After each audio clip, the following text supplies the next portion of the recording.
hele goede middag. Hi everyone. Bonjour à tous. Hi, it's a pleasure to be here. De coronapandemie heeft de werkelijkheid van ons allemaal sterk veranderd. A major impact on our personal lives, on our professional lives, on the economy. You know, COVID-19, the COVID-19, Corona. COVID-19 has taught the entire world the power of exponentials. The crisis in 2008 was mainly a blowout for the financial industry, where the current pandemic is actually affecting all industries. What will happen to fiscal policy?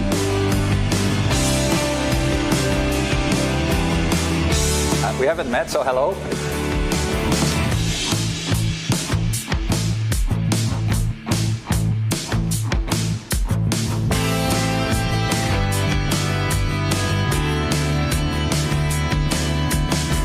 Bonjour. Bonjour. Good morning, Marco. Good morning, bonjour. In the long term, there's a lot of questions that are now following this amazing crisis that we're going through. The summer course is a series of virtual, interactive lectures. Which is that it's about growing, actively creating value for society. So we need to find ways to help ourselves sort of think beyond what we're used to, what's familiar right now.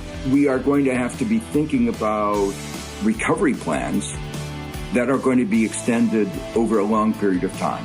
We gaan nu het herstel in de komende periode. Nee, ik denk niet dat we teruggaan naar normaal. En ik hoop ook niet dat we teruggaan naar normaal, maar dat we hier de mooie dingen van kunnen meenemen. How can we create this capability to thrive amidst continuous change?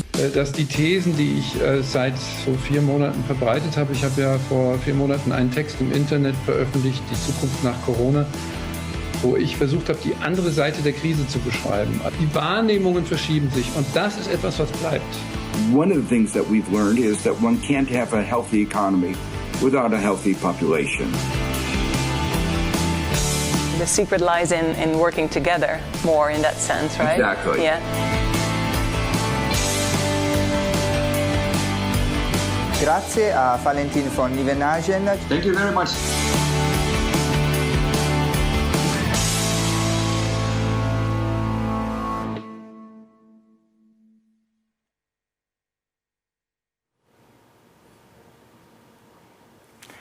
Hi everyone, welcome and thank you so much for joining us again.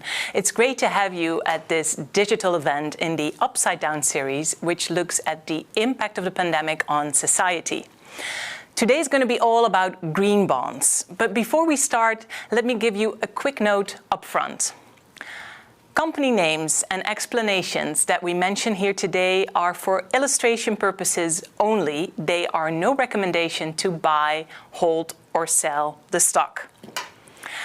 I am delighted to announce that we will be joined today by Farnam Bidgoli, EMEA Head of Sustainable Bonds at HSBC, who joins us from London, and Bram Bos, Lead Portfolio Manager Green Bonds at NN Investment Partners, who is here with me in the studio in The Hague. We'll take a closer look at how green bonds are impacted by the pandemic, and we'll try to answer some fundamental questions, such as, will COVID-19 enforce long-term change in the bond market, or will it just cause a spike? What is greenwashing? How about pricing and regulation? And how can a customer combine both green and social? We'll kick off in a bit with Farnam, who will address you directly in her keynote speech. She'll talk about the HSBC story to green bonds, with a view on the market, the volume, and the development. Then we'll be back here in the studio for a short interview with Bram, who will provide his insight into NNIP's perspective on the green bond market. We'll end today's session with an interactive part, a fireside chat between both speakers, and we'll ask for your involvement as well through some poll questions and a Q&A. Speaking of the Q&A, let me remind you how that works again. For your questions, please use the chat function on this platform and let us know who your question is for. You can indicate that by using @Farnam or @Bram, or maybe your question is for both of them. And also, you don't have to wait until the end of the webinar. Feel free to send us your questions as they come to mind. We will gather them as we go.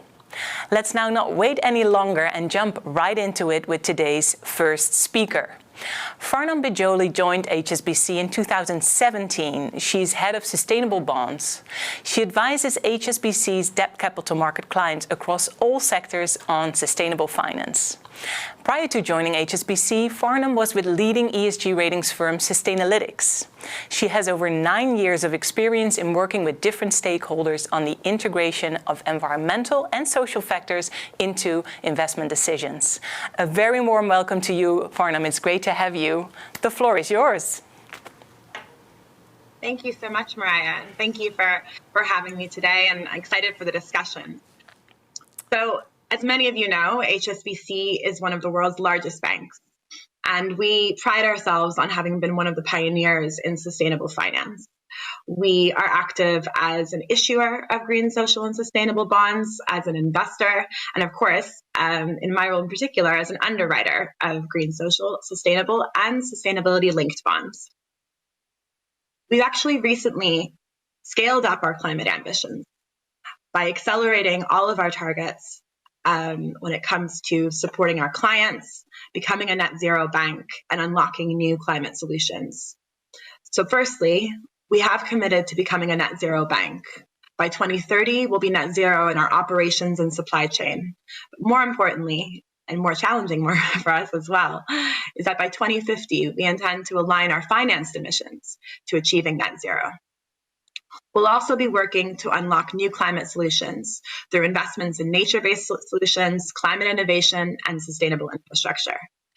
But finally, we also increased our commitment to supporting sustainable finance with a new commitment of up to $1 trillion before 2030 in financing and investment towards the low-carbon transition and the achievement of the UN Sustainable Development Goals. And a significant part of that will happen through underwriting green, social, sustainable, and sustainability-linked bonds and our other sustainable finance instruments. So let's start by walking through the different instruments that we refer to when we're talking about sustainable finance instruments. I would put these down to two main types. The first are use of proceeds instruments, whereby the proceeds of a debt issuance are allocated towards environmental projects in the case of green bonds, social projects in the case of social bonds, or any combination of the two when it comes to sustainability bonds.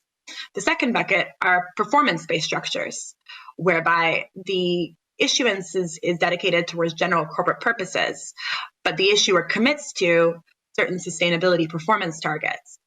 And there are financial or structural characteristics to the bond that are tied to the achievement of these targets.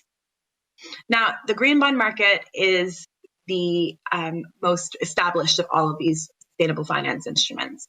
First green bonds were issued back in 2007 by the multilateral development banks, and we've seen corporate issuance over the past 7 years. A lot of these green bonds are supporting projects in the realms of renewable energy and energy efficiency.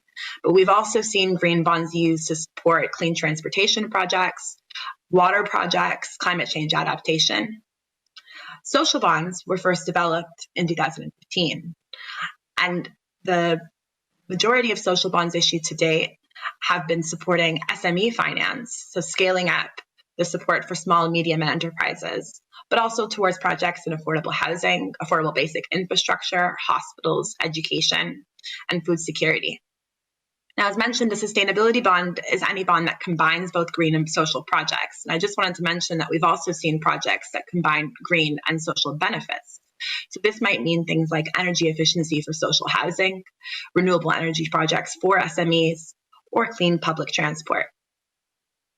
The performance-based structures are a very new innovation, and we saw the first issuance in this market last year from the Italian utility Enel, where they tied the achievement of their target to increase their capacity generation and renewable energy to the commitment that if they failed to meet this target, they would incur a 25 basis point step up the coupon of the bond.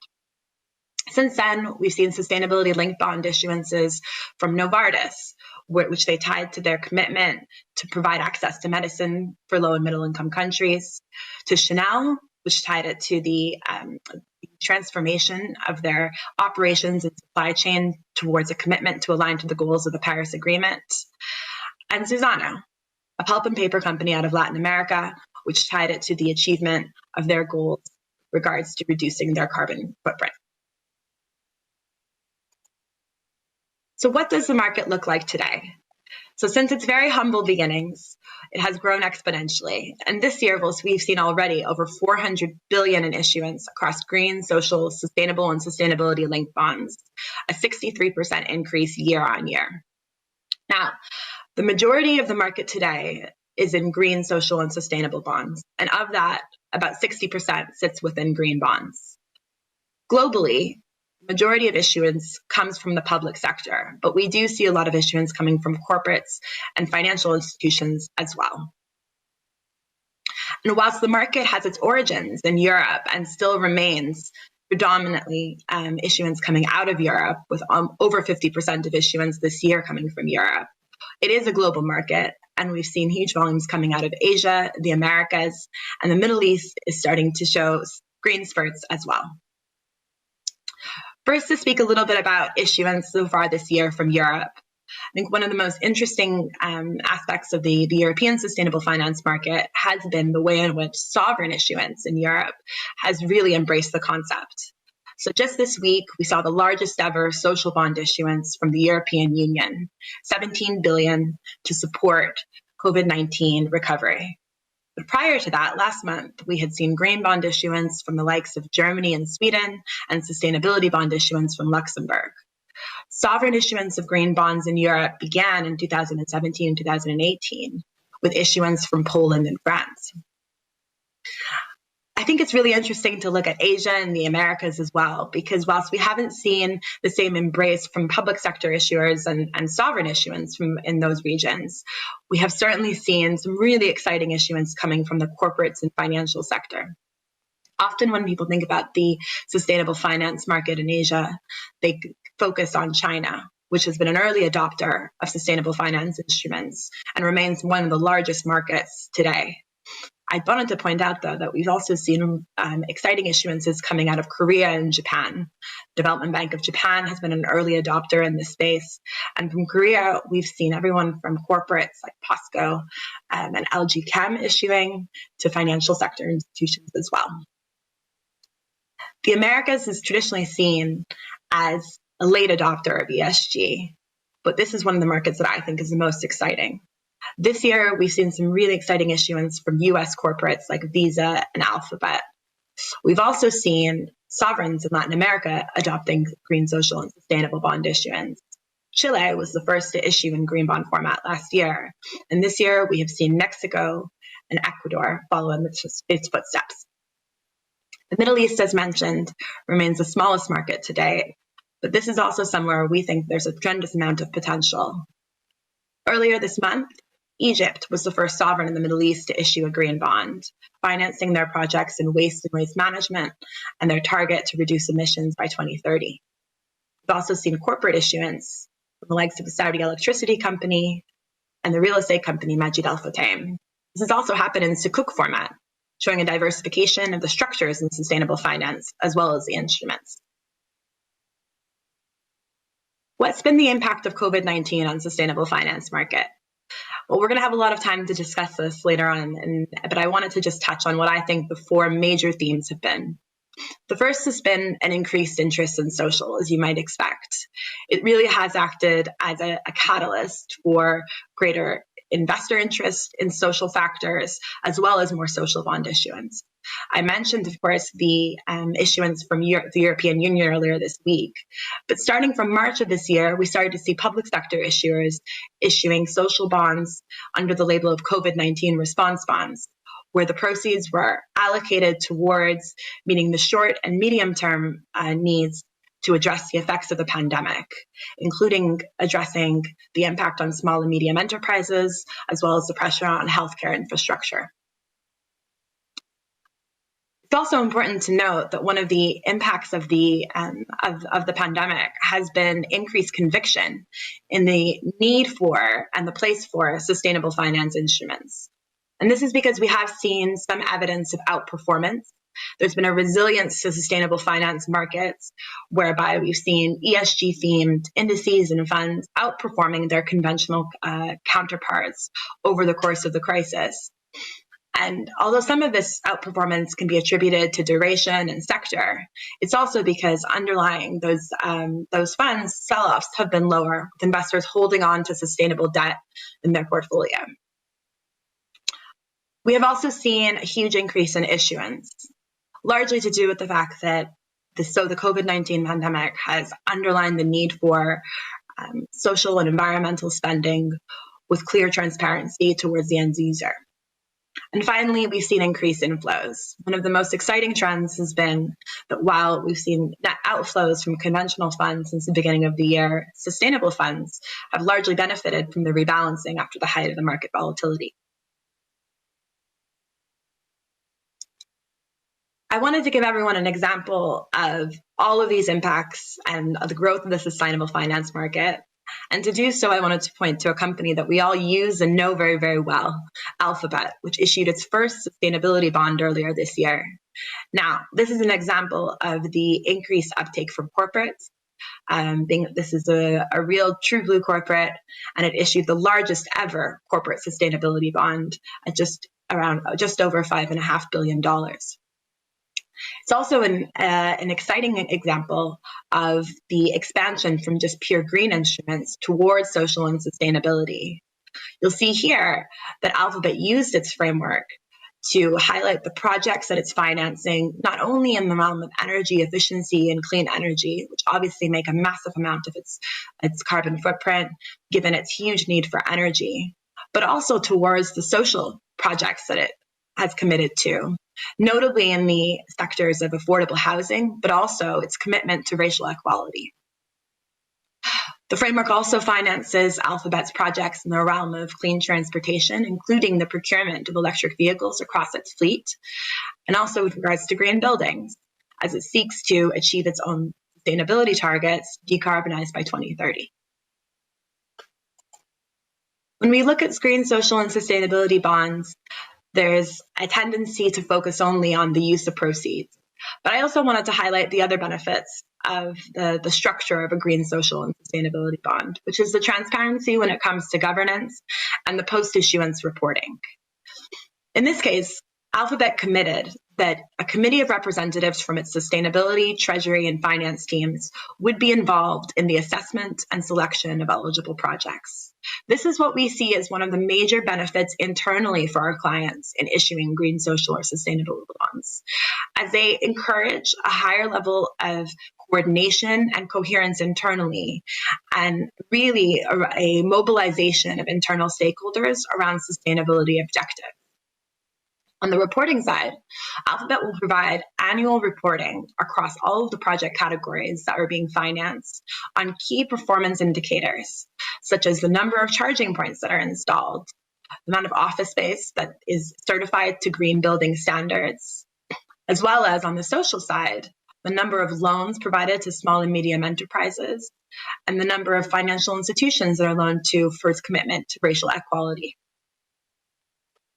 Alphabet obtained what's called an external review from one of the key providers in this space, Sustainalytics, who evaluated the framework for the credibility and alignment to the green bond principles and social bond principles, as well as to Google's own internal sustainability plan, and as well as their commitment to report on the impacts of all of these projects. I'll end by giving some thoughts as to what I think is next. The first is that I think we'll continue to see the innovation around new structures. We think the issuance of sustainability-linked bonds will continue to grow.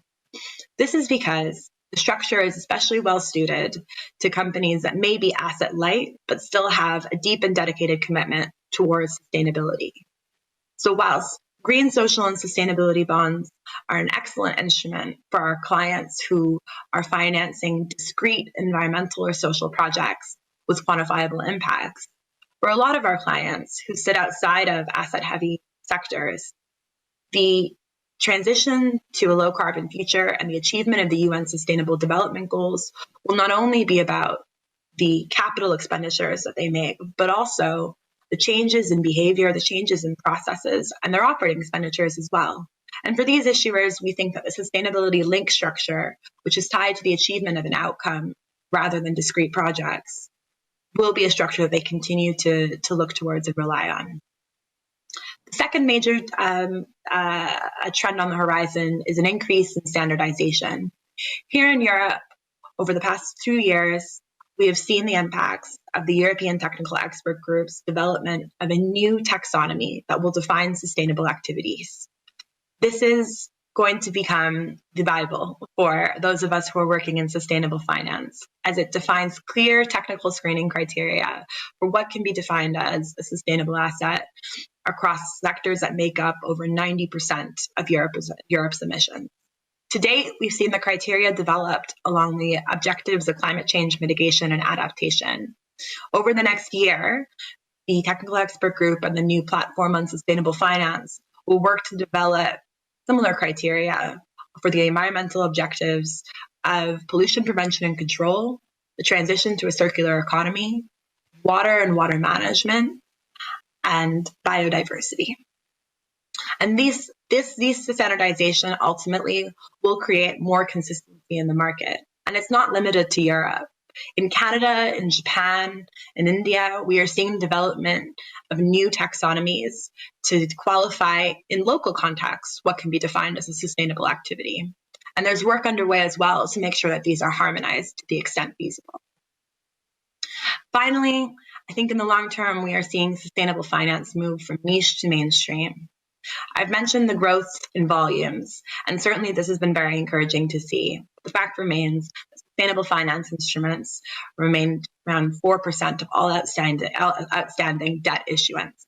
This is an enormous scope for growth and opportunity for growth.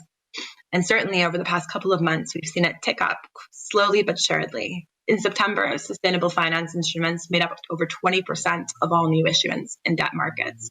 And I hope this trend will continue to grow. Thank you very much, Farnam. You touched upon many interesting topics that I'm sure we will elaborate on further, especially in the interactive part of the session. So bear with us, stay tuned. I'm going to get back to Bram, who's here with me in the studio for a short interview, and then we'll join you for the interactive part. Bram, great to have you. Thanks for joining us today. Maybe just a small introduction of yourself for those viewers who don't know who you are. Yeah, sure. Good morning, Marije. Good morning, everyone. For the ones who have not seen or met me, my name is Bram Bos. I work at NNIP since 2015. Have about 20 years of portfolio management experience. My main responsibility is the current green bond strategy at NNIP, which I've been setting up since 2015, where we really started with nothing, and that has grown to over 3 billion as we speak. So, you know, the momentum and the growth is really strong on that side, and we are really experienced that on a daily basis from our clients. Congratulations on that wonderful result. Well, obviously, and I think this is the theme of the whole Upside Down series, COVID-19 has impacted financial markets on all levels.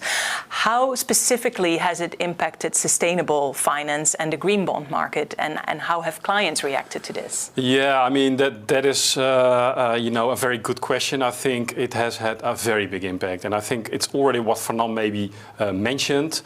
You know, Farnam was mentioning, you know, sustainable finance goes mainstream.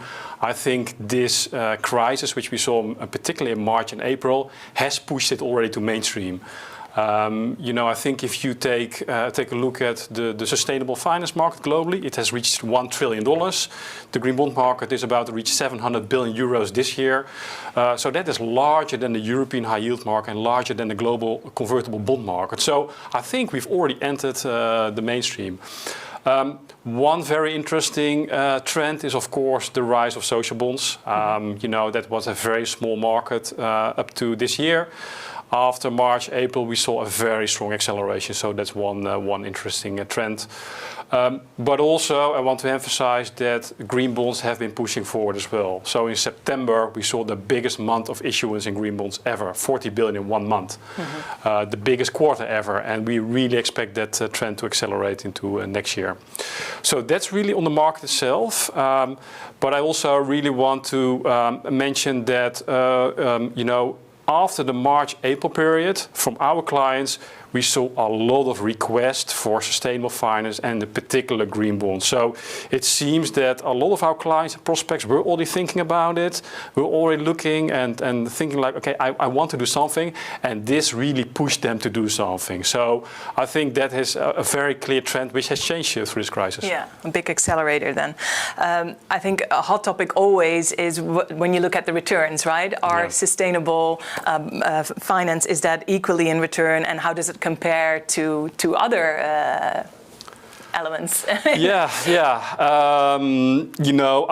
had a lot of meetings over the last couple of years. I think over 200 meetings with clients and prospects, and this is always the first question being asked. Always, I think if you look at through the crisis, a green or a social bond in general trades like a normal bond. It doesn't do anything different. No. But you really have to look on a portfolio level. So if you compare, for example, a green bond index, which is representative of a green bond fund or a green bond portfolio, and compare that to a normal fixed income index, we've seen, the way you can look at different ways. Corporates, global green bonds, they all have outperformed their regular indices. And I think that's really interesting. It's not by a lot. You're talking about maybe 1 or 2%. But, if you, are going to look 10 years ahead, it could be a lot over time. Yeah. And I think also if you look back over the last 3-4 years, we see a very similar picture. Yeah. So over the last 5 years, 4 years, green bonds have been performing better. And, we are seeing more and more quantitative proof that green and sustainable finance does not cost performance. It gives you extra performance, and that is something new in a lot of the mind of in the minds of a lot of investors. So that's more looking back. If we then look forward, what are the big milestones, the big trends that we should be mindful of when it comes to green bonds? Yeah, I think we have a couple of very big milestones ahead, and I want to mention 3 of them. The first one, and again, I may be echoing Farnam here a little bit, is the publication of the EU taxonomy and the EU green bond standard. Yeah, we'll get back to that in a second as well. Yeah. That's a green catalog or Bible, as Farnam calls it. In the past, everything was voluntary. Everybody could issue a green bond. That is changing, so it's becoming regulation. Everyone could just say, oh, I have a label, I call it a green bond, and there was no restriction. Exactly. In the past, that was the case, so it brings more clarity to the market. So I think this will accelerate the market. The second is that we are going to see a lot of issuance from governments into next year. We've seen indeed the countries which also Farnam mentioned issuing in the last couple of years, but a lot of countries are queuing up here to issue next year. Italy, Spain, Portugal, UK, Denmark, I think almost all European countries, so it's still something very European, but it's going to spread also in other parts of the world. And then lastly, and this is maybe a bit more specific for one issuer which we're going to see a lot next year, European Union.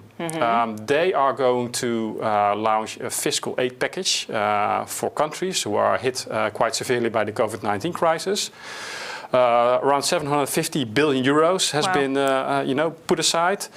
Over 200 billion euros will be financed with the issuance of green bonds. That's a lot. And that's one issuer starting to come to the market next year. So I think all those elements together for us give us the conclusion that this year we see around 200 billion of growth in the green bond market.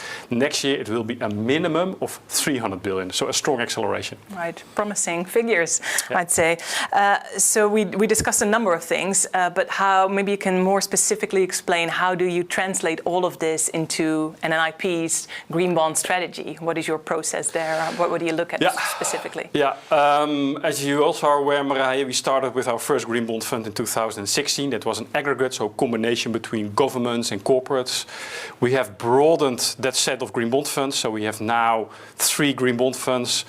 We launched a corporate green bond fund early in the year. Yeah. And we are going to launch more thematic funds into the next couple of years because the market is broadening out. Yeah. And we really want to give investors the opportunity to completely greenify their fixed income portfolio. Yeah. So that is one very strong trend and something which we are really doing on our side. So that's one observation. And the second one is the EU Green Bond Standard. Mm-hmm. For us is very important. Mm-hmm. I think it is going to be a global standard in the future. We are also going to integrate that in our green bond selection process, which we manage in-house. Yeah. So that's also very important. Mm.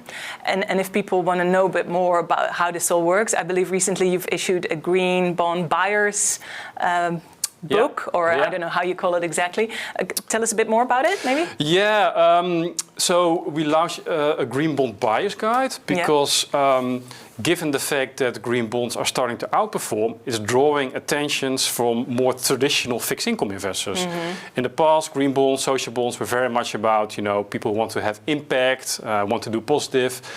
But now we're also seeing investors who do care about green, but were in the past more focused on returns. And they start to suddenly say, hey, this is outperforming, and maybe I should also think about it. I should have a look at this. Yeah, I should have a look at it. Yeah. And, their knowledge is a little bit limited on the green bond market. So we thought, okay, let's publish something which is really educational and gives you everything, all you want to know about the green bond market from A to Z. Okay. So that was the idea, and that is available for everybody. Okay, and I believe actually you will be receiving it after today's broadcast in the email, the follow-up email that will be sent out. Thanks so much, Bram. I think that was also some information that we needed to now start the discussion. Farnam, welcome back. I know you've been following along.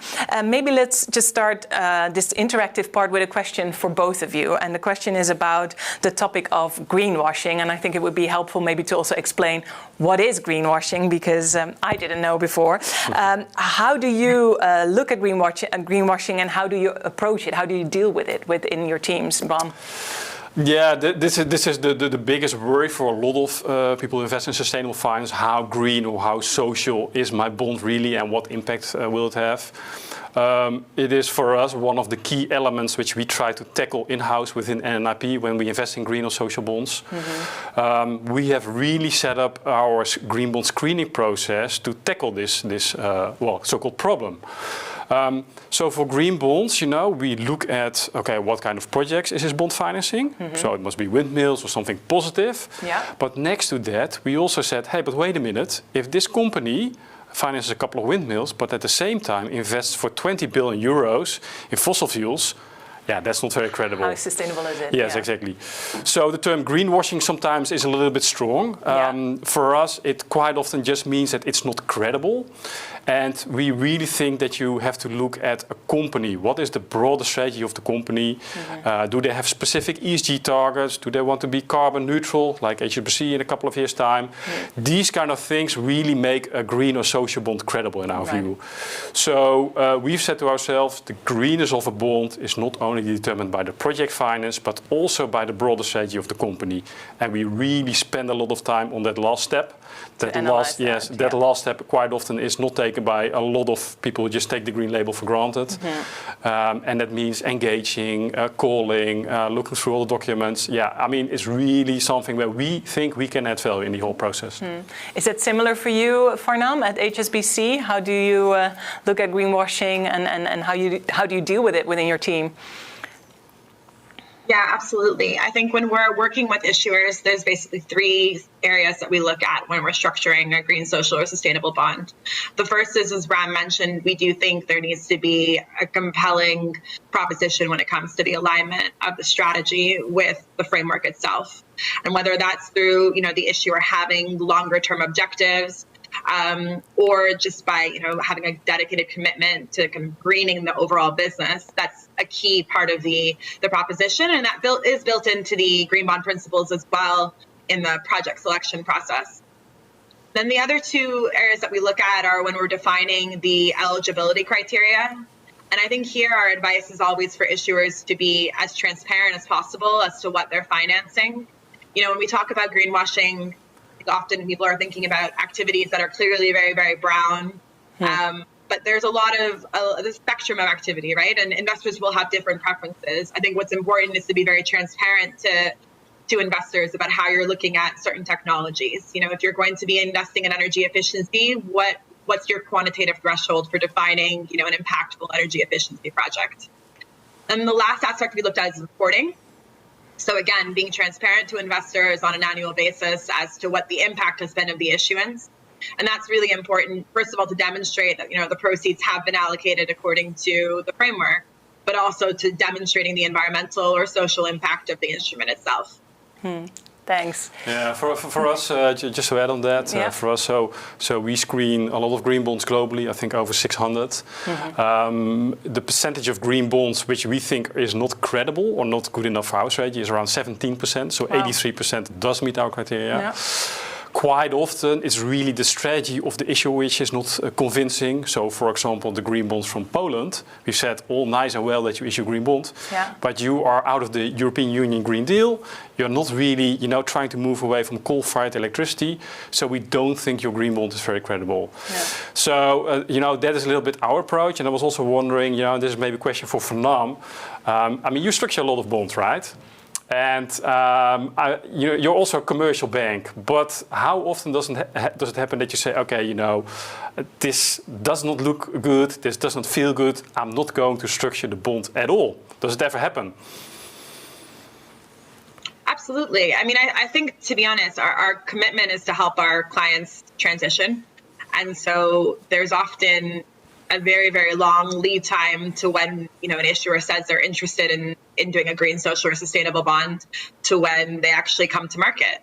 I think Volkswagen is a very good example of this, right? Volkswagen issued their first green bond last month, and it was hugely successful, but that was something they had been working on for over a year in order to really get the proposition right and ensure that they had a credible framework and a credible, you know, narrative when they went to the market.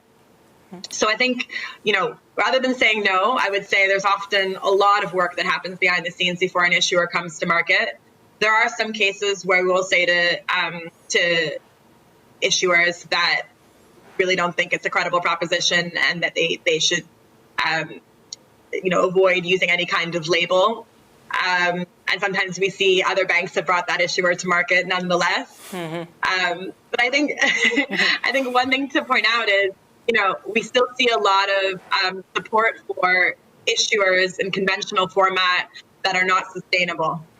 And so from my perspective, it is preferable to see an issuer come with more transparency and more accountability rather than, you know, come in conventional format. Yeah.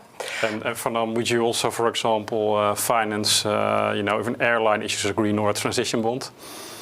Very interesting that you bring that one up. Yeah. So we've been working over the past several months, actually, with Etihad Airways on their transitions to Cook, which is being marketed at the moment. And so the answer to your question, Bram, is yes, I would. I think airlines are a really interesting sector when it comes to decarbonization, because if you look at, you know, all credible scenarios between now and net zero from 2050, what it looks like is a lot of energy efficiency projects and offsets between now and 2035, and then disruptive technologies after that point that may change the carbon footprint of the sector, like sustainable aviation fuels. And what you also have to take into consideration is that all scenarios take into account that we will not transition away from long-haul aviation. By and large, short-haul aviation may be something that we can move towards, you know, lower carbon alternatives like rail, but long-haul aviation, to date, we don't have an alternative. So the net impact of modal shift will be very low. So what does a responsible airway do today? And what could a transition to Cook be financing? In the case of Etihad, it's financing their shift to more energy efficient aircraft and their research and development into sustainable aviation fuels. And they've actually added a sustainability linked label to this Cook as well. whereby if they don't meet their commitment to reducing their carbon footprint by 2024 by 18%, they will be paying a premium in the form of carbon offsets.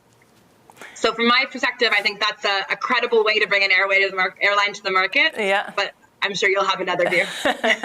I'm going to interrupt you here, I was going to say, because I see time is flying by, and I just want to start the interactive part also with our viewers who are happily sending in their questions. I'm going to kick off with a couple of statements, which you can also join at home, so you can vote equally. And those are the topics that we've already touched upon in the presentation of Farnam and also in the interview of Bram. So I'm going to dive into those and let us know your view as well. So in 2019, the amount of social bond issued was around 16 billion globally. And already this year, we've seen the number rise to 75 billion of new issuance. So the statement is the strong issuance of social bonds is here to stay even after the pandemic. Yes or no? And I'm going to give the floor to Bram first. Yeah, it's a very interesting statement. First of all, I think, the word strong is something I strongly question. A lot of social bonds, which we've seen issuing, is in our view a little bit flavor of the day, just jumping on the bandwagon on what is going on in the market. Yeah.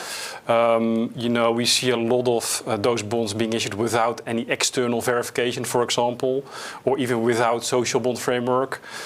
Also, I would like to say that social bonds, it's growing very quickly, but in terms of standards, there's not a lot at the moment. The green bond market is already more than 10 years old. There is a lot of work done already on this side. We have the EU green bond standard coming up, the CBI taxonomy. There's quite a lot out there. Yeah. So I think, that really questions a little bit the strong growth going forward. I think it will keep on growing, but not as fast as, for example, the green bond market. Yeah. So in my view, I think, and I would like to introduce a new term here. Yeah. The term social washing, that risk is larger than greenwashing, I think. Okay, bold statement. Farnam, how do you feel about this statement? Would you agree or disagree that the bonds are here to stay? Bram's absolutely correct. Yeah, Bram's absolutely correct that the social bond market is, behind the green bond market when it comes to volumes, when it comes to standards, and even I would say until this year and, when it came to investor interest. But I think the past several months has shown that there's a real space for it in debt markets. I think in terms of public sector issuance, there might have been the perspective that, issuers saw themselves as inherently social because they were a government or an agency that had a social mandate. And they're now, dedicating all of their debt issuance to social bond format, which I think is ultimately quite positive because it means more transparency and more accountability, both for investors, but also for the broader market with regards to their mandate. Yeah. So I think on the public sector side, you will see it, move to the mainstream in terms of, I think we'll see it as more rare if an issuer is coming in conventional format rather than social or green. Yeah. We actually see this a similar reaction from the. Sorry to interrupt, but we see a similar view from our people who are watching. That 90% of them indeed also agrees that it's probably here to stay. Only 10% disagrees. For the sake of time, I'm going to just move into the next statement, if you don't mind. So in Europe, we are currently seeing a lot of regulation that is related to sustainable finance, and that is going to be implemented by 2021. And one of the big topics, and I think Farnam, you touched upon this as well already, is the EU taxonomy and the EU green bond standard. And the statement that goes with this is the new regulations will have a positive impact on sustainable finance. So yes or no, will the new regulations have a positive impact? Farnam, what do you think? I think in the long term, absolutely. I think, as mentioned, there was a need for consistent definitions, and that's really what we're going to achieve with the implementation of the EU taxonomy. In the short term, I have to be honest, it is a challenge for a lot of the issuers that we work with, both in terms of just digesting, the implications of it, but also in terms of kind of reporting and the capacity that it requires on their part. So there will definitely be some growing pains, but in the long term, I think a very positive development for the market.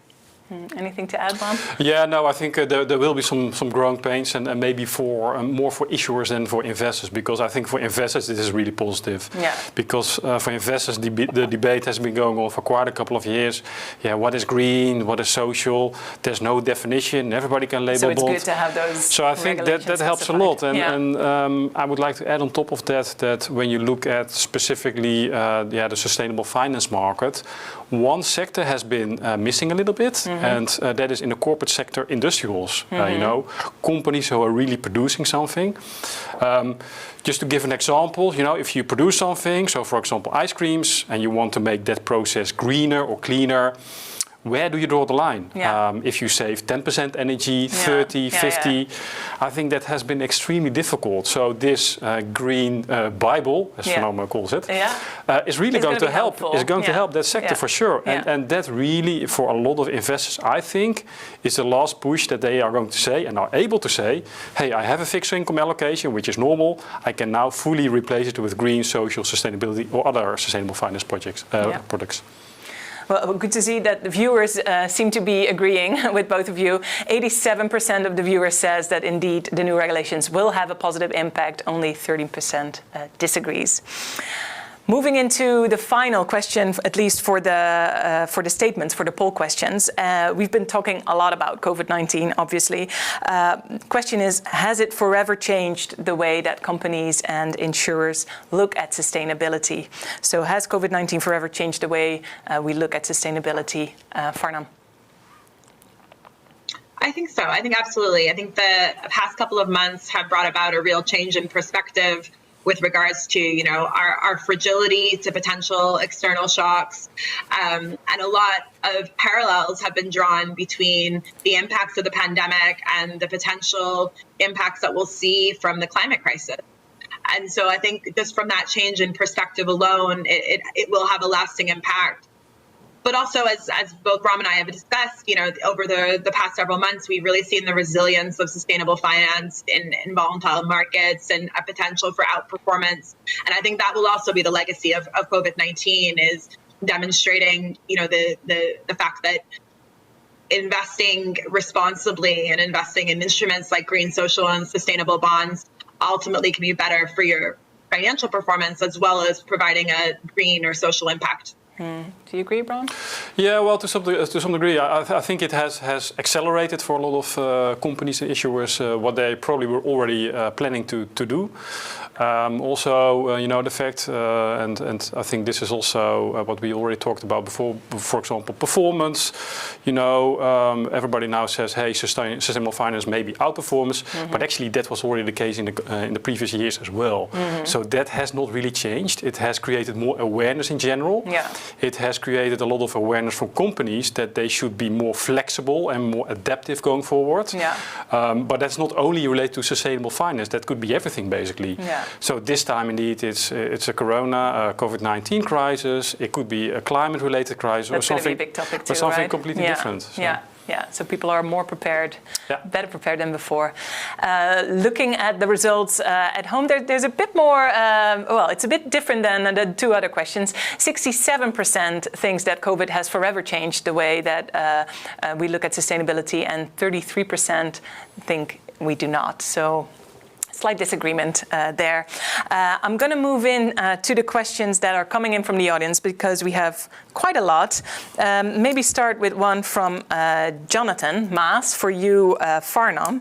And Jonathan says, I know that Bram has been critical about the performance-linked bonds, especially the ENL issuance. What is your view on these types of structures, Farnam? So I'm very positive on sustainability-linked bonds. I think, for one, it addresses a huge swath of issuers, as I mentioned, that don't really have access to use of proceeds instruments because their sustainability footprint doesn't come from assets necessarily, but rather from, the changes in behavior that they incur and so forth. So that's one reason. The second is that I also think that the link to outcomes is ultimately really positive for investors as well. And so the I don't see it as an either or, as demonstrated with the Etihad transition Sukuk. I think you can use both structures together, but I think ultimately the tie to performance from an investor perspective, it links back to what Bram was saying about wanting the overall strategy to align to the instrument as well. Thank you. Thanks. Bram, a question for you from Yichao Li. He says, Bram, you mentioned that green bond indices have outperformed. How much of this is due to the demand from investors outstripping supply, given that it's a new area for issuers? And therefore, is this outperformance sustainable?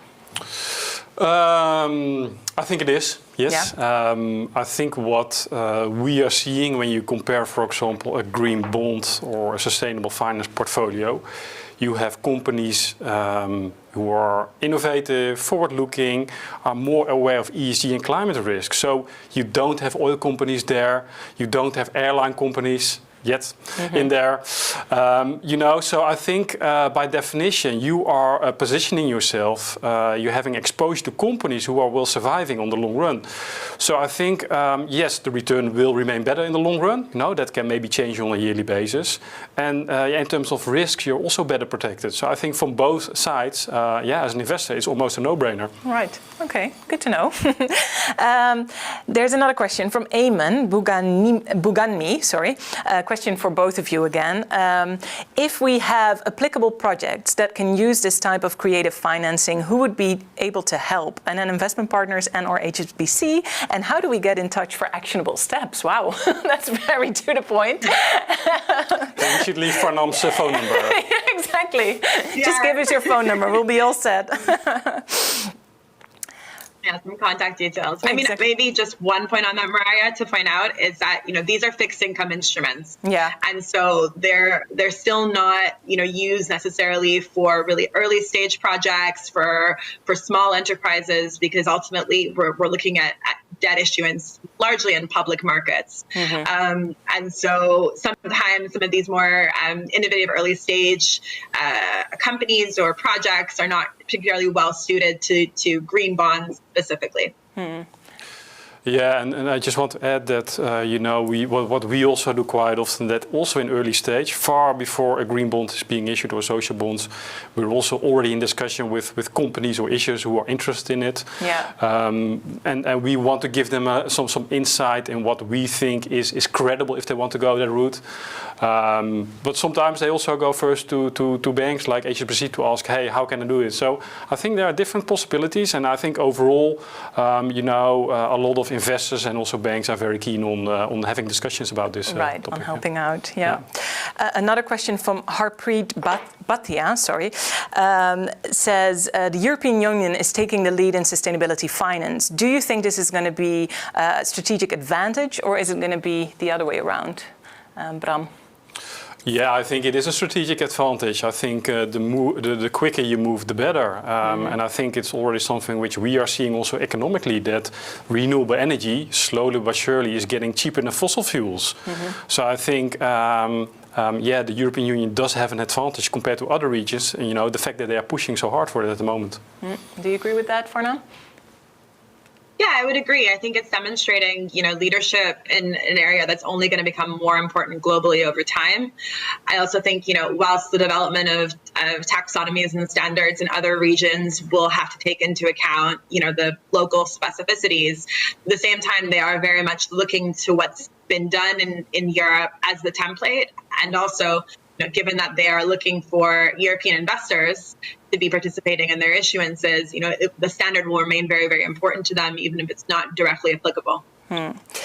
Another question, Farnam, for you from Jos Drees asks, how worried should we be when we see that Europe makes less than 25% of the worldwide equity market on their own of 60% of the green bond market, strongly driven by political decisions from within the EU Commission? How worried should we be, or how worried should Jos be? I don't think it's a cause for concern at all. I think it's just a demonstration of the fact that Europe is a pioneer in this market. And so we've seen it come to the mainstream much more than in other regions. A lot of those volumes in Europe, again, are driven by the public sector in Europe, really embracing this standard and these types of instruments, as well as corporates and financials. And I think they're setting the stage for other regions to continue. So I don't think it's a cause for concern. Yeah, okay. I want to add on that I think the fact what Europe is now doing is going global for sure. Mm-hmm. When we talk to issuers from the US or China, they are aware, for example, about developments here, about the European Union taxonomy, green bond standards, and they try to align with that already. Mm-hmm. Not all of them, mm-hmm. but I think that really shows that there is ongoing globalization going on in the sustainable finance market, and I think that's a positive. It's starting in Europe and it's spreading to other parts of the world. And that is exactly what we should be aiming for. Okay. Another question from Karel van Randwijk, who asks, what are the speaker's view on the intention by, and now there's a lot of abbreviations, SASB, GRI, CDP, IRRC, and CDSP to work together to develop a common corporate sustainability reporting framework? Farnam, you want to take that one? Is that something you want to tackle? Yeah, it's a great and very overdue development. I think it's consistently one of the biggest complaints that we hear from our clients is that there is a proliferation of reporting standards and frameworks in this space. It's very difficult to navigate. They all have slightly different views and perspectives. SASB is very materiality focused. TCFD is very climate focused. The GRI is very stakeholder focused and so forth. So having more coordination and a coherent standard between all of these different perspectives so that issuers are clearer on what they should be reporting on, and also so that, investors like Bram don't have to read 500 pages of reporting against different standards in order to really get a sense of what the company is trying to achieve. I think it's a good outcome. Okay. Thank you. A question from Eduardo Huerta. How do you ensure that the pricing of performance-linked bonds remains objective over time? Is there a standard rating that incorporates the historical performance of their objectives? Bram? I think there's not. No. So this is also one of the criticism for sustainability-linked bonds. There is very little guidance so far. Mm-hmm. I do agree that for some companies, these type of bonds can work, mm-hmm. But it is a really different concept compared to a green bond or social bond, where you know exactly what is going to happen with your money. The transparency is really good. It's the ultimate proof of the ESG or sustainability strategy. And with sustainability-linked bonds, I think it's really early days. The pricing, coupon step up or step down is also being debated sometimes. Mm-hmm. How ambitious are the targets they are formulating themselves? Mm-hmm. So I think there's really a lot of question marks. So I don't really have an answer, and that is probably also because the market is really in its early days. Yeah. Anything you wish to add, Farnam? For now, no, right? No, I agree. You agree. It's early days. Go for innovation. Perfect. We're already reaching the end of the hour. I know there's so many questions, and if we don't get to answer all of your questions, we'll make sure to follow up on those via the follow-up email or your contacts here to make sure that everything you need to know is going to be out there. Maybe a final question just for both of you, and it's the elephant in the room. We already mentioned greenwashing. So are sustainability-linked bonds, do you think, an instrument for greenwashing? Farnam? I don't. You don't? I think that, again, leading on what we were just discussing, it's a new instrument. The only defined aspect of the instrument is the tie to the financial or structural characteristic. We have the sustainability-linked bond principles that have, emphasize the fact that a target needs to be defined in a way that is ambitious and material and core to a company's operations. And that includes disclosure on historical performance, on peer performance, and most importantly, on science-based pathways. Mm-hmm. And so I think that, there are standards out there to already ensure that the targets are structured in a way that are robust and rigorous. And ultimately, if issuers align to those standards and provide the level of transparency under the sustainability-linked bond principles, that will avoid the risk of greenwashing. What would you say, Bram? Yeah, I think that the term greenwashing here is a bit strong, probably. I do, again, think that there's a lot of work to be done on sustainability-linked bonds, which potentially could go in the right direction. I don't know. But I do think that the term transition bonds, which we also have touched upon, is a larger risk for greenwashing, because there, companies who have been saying, okay, I can't issue a green bond, then I'll do a transition bond. We've seen those companies who have been issuing that already with questionable ESG and policies and strategies. So I think there's more risk on transition bonds at the moment. Okay. I'd like to thank both of you. We're already at the end of the hour. I think it flew by for, at least here in the room, it felt like 10 minutes maybe. Thank you so much, Farnam, for joining us from the UK, and wishing you a wonderful day. And thank you, Bram, for being here with us as well, sharing your views from the NNIP perspective. Thank you for tuning in with us again. Let me remind you about that Green Bond Buyer's Guide that Bram mentioned earlier. It will be sent to you in an email after the event, and you will also receive a link of this online broadcast, so you can watch it back or share it with colleagues if you like. We would like to invite you to join us for the next event, which is going to be coming Wednesday, the 28th of October at 1 p.m. Central European Time. We will be talking with Mariana Mazzucato, economist and professor in economics of innovation and public value at UCL, and we'll be joined by Marco Wilner, Head of Investment Strategy at NN Investment Partners, about the challenges of change for governments after COVID-19. For now, Bram and I here in the studio, and I'm sure Farnam from London, would like to wish you a wonderful weekend. Thank you so much for joining us and for watching. See you soon. Bye-bye.